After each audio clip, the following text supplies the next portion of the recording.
All right, here we go. Picking back up section 2.1. All right, I want to say the last video I spelled instantaneous wrong too. I was so worried about the camera. Oh, I got my iPhone, not my iPhone, my Android phone set up like this, and it feels like it's going to tip at any moment now, but I think it gives you better video quality. Y'all going to have to let me know about that. Does that give me better video quality than using what I've been doing in the past, my computer's webcam? Just let me know. All right, to continue.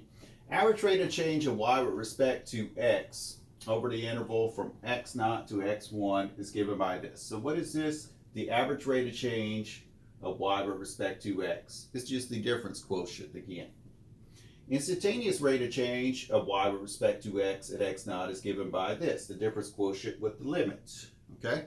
So what are we saying again? We're saying whenever we see instantaneous, we're going to think of difference quotient with the limit. I'm going to repeat that. When we see instantaneous, we're going to think of difference quotient with limit. When we see some kind of average change or average velocity, we're going to think of difference quotient without the limit. Now notice here they say h is x1 minus x0.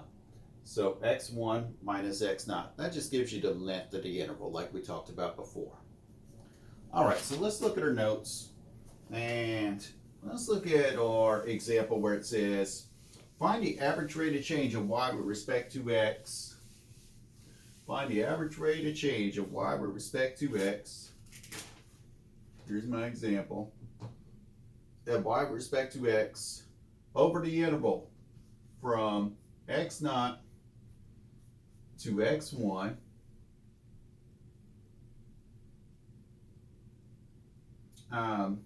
Let's see, we're going to look at part A here. I don't have to change my notes, but I'll change them. I'll put them up there, okay? So let's say that we have part A. Average rate of change. I'm going to abbreviate this as from x0 to x1 when we have y is equal to 2x squared like this, okay? And then they tell us that x0 is equal to 0 and x1 is equal to 1. All right, so what are we looking for here? We're looking for the average rate of change. Average rate of change, or ABE, I think is what they called it earlier. What is that? If I'm looking at average, remember what I'm looking at. I'm looking at difference quotient without the limit. So f at x0 plus h minus f at x0 all over h. Difference quotient without the limit. All right, so let's evaluate my function. Yeah, we're calling our function y, but we still do the same thing with this formula. We still evaluate my function at x0 plus h. So I have 2 times x0 plus h squared minus f at x0. So minus 2x0 squared all over h. Well, let's square this binomial. So we have 2 times x0 squared plus 2hx0 plus h squared minus 2x0 squared all over h. We're going to take our 2 and distribute it through here. So we'll get 2x0 squared plus 4hx0 plus 2h squared minus 2x0 squared all over h. What do you notice about these two? These two terms are going to zero out. Now, can I think of this as 4hx0 divided by h plus this term divided by h? Sure could, so that simplifies to 4x0 plus 2h to the first. Now let's sub in some values. What is x0? x0 is what? 0 plus 2 times h. Now what is h? Careful here, okay? Yeah, h is 1, but it's not 1 simply because this is 1. It's 1 because why? The change from 0 to 1 is 1 unit. Again, h is the change. From 0 to 1 has a change of 1 unit. Calculate this, and what do you get? You get 2, right? I don't have any units with this problem, so I just get 2. Let's look at part B. Part B says, find the instantaneous rate of change at x naught is equal to 0. So for part B, I want the instantaneous rate of change at x naught is equal to 0. Now, I'm abbreviating here, but it's actually the instantaneous rate of change of y with respect to x. Okay, so let's see. For instantaneous rate of change, I could write RINST, I think is what they used, is equal to, what is the instantaneous rate of change? It's the difference quotient with the limit attached to it, right? F at x naught plus h minus f at x naught all over h. Give me a second. I'm still having issues with the camera. I want to make sure everything is in, yeah, that's all in the camera view. All right, so this is the limit as h approaches 0. Didn't I already calculate this difference quotient? I did that right here, right?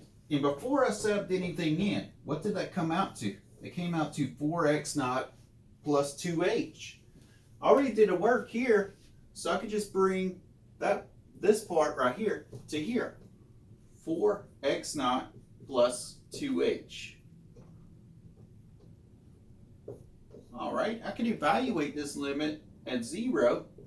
So we get 4x naught plus 2 times 0. What does that give me? 4x naught, right? Well, what do they want? They want the instantaneous rate of change when x naught is what? 0. So I'm going to say 4 times 0, or what? 0.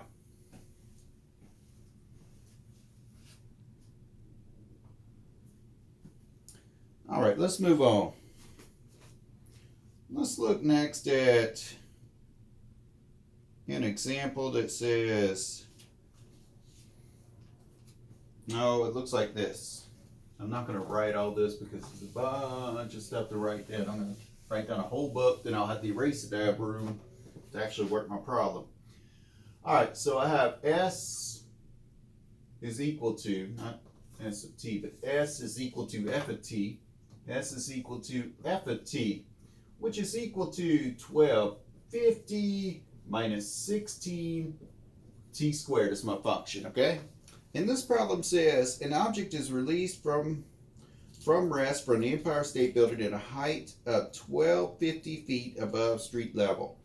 The height of the object can be modeled by the position function, 1250 minus 16 t squared. Okay, find the instantaneous velocity when t is equal to 5 seconds, okay? All right, so this gives the height in feet, and t is the time in seconds, okay? Now, what does it say? What does it want me to find in particular? Find the instantaneous velocity when t is equal to 5 seconds. Find instantaneous velocity when t is equal to 5 seconds.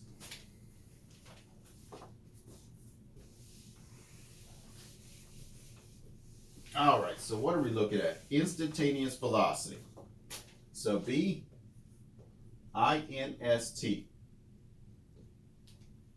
That's what I missed here. That's why I kept looking at that. All right, instantaneous. So I'm going to think of the difference quotient with what? The limit on it. All right, so what's the difference quotient? F at t naught plus h minus f at t naught all over h. Did you throw open your mouth a little bit? You sick of seeing that? All right, so that's the limit as h approaches 0. So let's evaluate f at t naught plus h. So we're going to sub in t naught plus h here. So we're at 1250 minus 16 times t naught plus h squared minus f at t naught. So minus 1250 minus 16 t naught squared all over h. Let me see if I can evaluate this function now. Or let me see if I can evaluate the limit now. So we have 1250 minus, all right, so go ahead and square this out. And then after you square it out, distribute negative 16. So we get negative 16 t naught squared. What is that? Minus 32 h t naught minus 16 h squared. I just did it all in one step, okay? Distribute your negative through here. Minus 1250 plus 16 t naught squared all over h.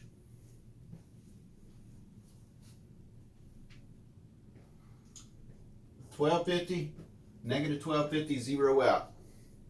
Negative 16 t naught squared, positive 16 t naught squared, zero out. So what do you really have? You really have negative 32 h t naught minus 16 h squared divided by h. And if I divide each one of these by h, what do I end up with? I end up with the limit as h approaches 0 of negative 32 t naught minus 16 h to the first. So now, let's evaluate this at 0 when h is 0. And that gives me negative 32 t naught minus 16 times 0, or negative 32 t naught. But what are they telling me t naught is? Now, they don't specifically say t naught is equal to something, but they say at the instant when t is equal to 5 seconds. So that's going to be my t naught value. That's going to be that instant. Let me come up here because that's out of view. So we have negative 32 times 5. Carry down my negative. All right, so what does that give me? 160, or negative 160, I should say. So that's negative 160, and we're looking at a velocity, so we're going to use feet per what? Second.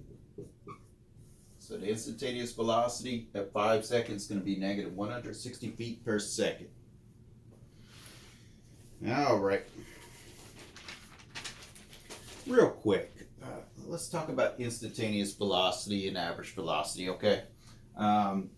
Let's say you have a running app on your phone, and you're tracking your running, you want to increase because you're getting ready for a race or whatever, okay? Now, you could simply divide your distance by your time, and that'll give you your average velocity that you ran over that 3 miles or 5 miles or 26 miles, whatever you're running, okay?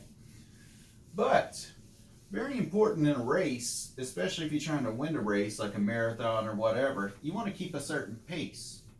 So maybe you know the pace you need to keep before time, and then your phone a lot of time on those apps will give you actually how fast you're running at that moment to see if you're on pace. So it's basically like they're giving you an instantaneous velocity. All right, let's look at this last example for the section. This example says, with a position versus time graph, estimate the following. All right, so they're giving me a graph here. They're saying this is the time in seconds. Okay, they're saying that this is the distance in meters. And then they have 10 up here, they have 5 halfway, then they have 1 second, 2 seconds, 3 seconds, 4 seconds, and 5 seconds, okay?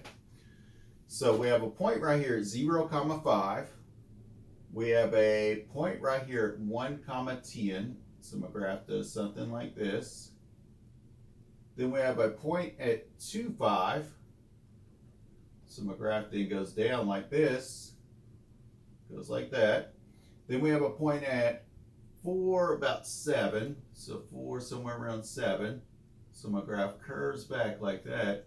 Then we have a point at 5, 10. Looks something like that. This is in the notes too. Okay, part A. Part A says they want me to estimate the following. Part A is the average velocity over the interval from 0 to 5. So whenever t is between 0 and 5. If t is between 0 and 5, that's from here to here, my t values, right? And actually, let me call that t. And what's my vertical axis? I guess that would be d. All right, so t is between 0 and 5, and they want the average velocity. What are we looking at with average velocity? Yes, we're looking at the difference quotient without the limit, but think about this for a second. If I try to calculate this,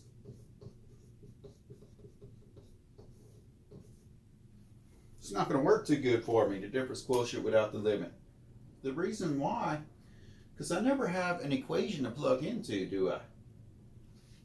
So I'm going to have to think about a different approach here.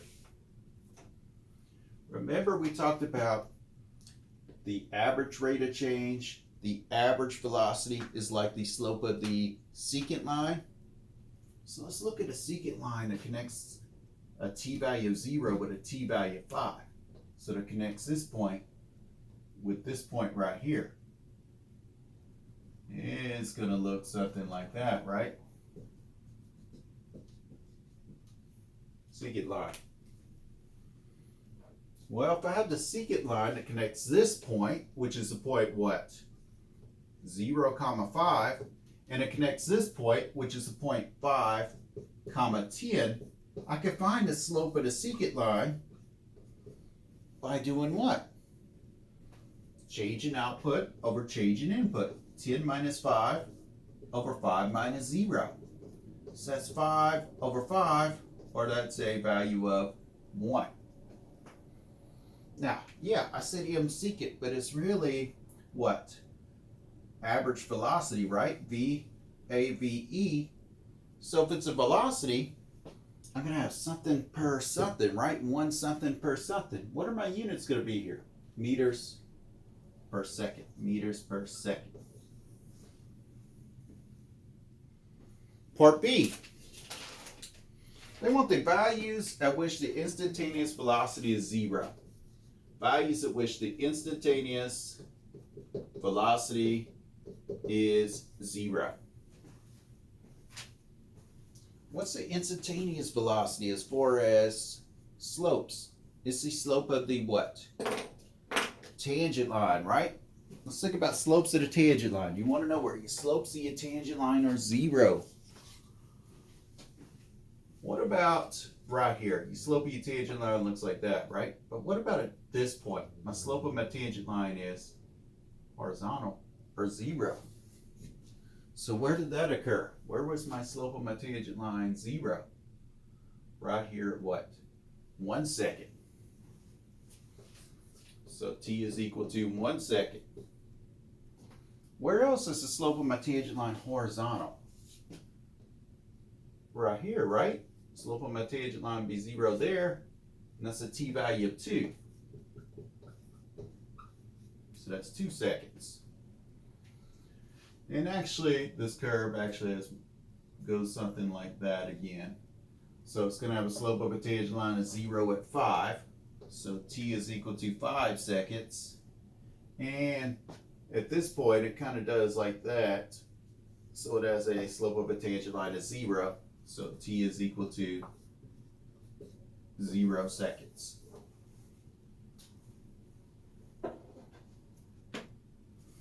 Part C. They want the value where your instantaneous velocity is a maximum.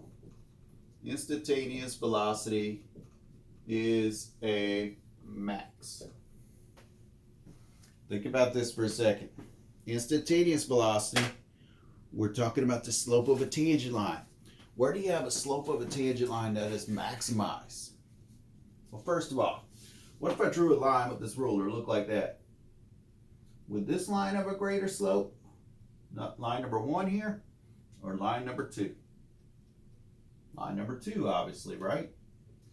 So if this is a slope of a tangent line, this pitch, and this is the slope of a tangent line, that pitch, which one has a greater slope of a tangent line, 1 or 2? 2. So if this is an instantaneous velocity, line 1, line 2 is an instantaneous velocity, which one has a greater instantaneous velocity? This line 2, right? So whenever they're asking for where's the instantaneous velocity of max, what they're asking for is where is the slope of the tangent line the steepest? I would say somewhere about right there. About right here, my slope of my tangent line is very steep, okay? And that's maybe about 1.25 seconds.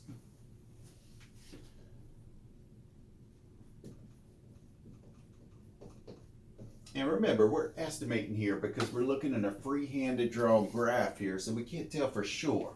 Some of y'all might have said 1.5 seconds. Okay, that would have been okay as well. All right, good luck with homework.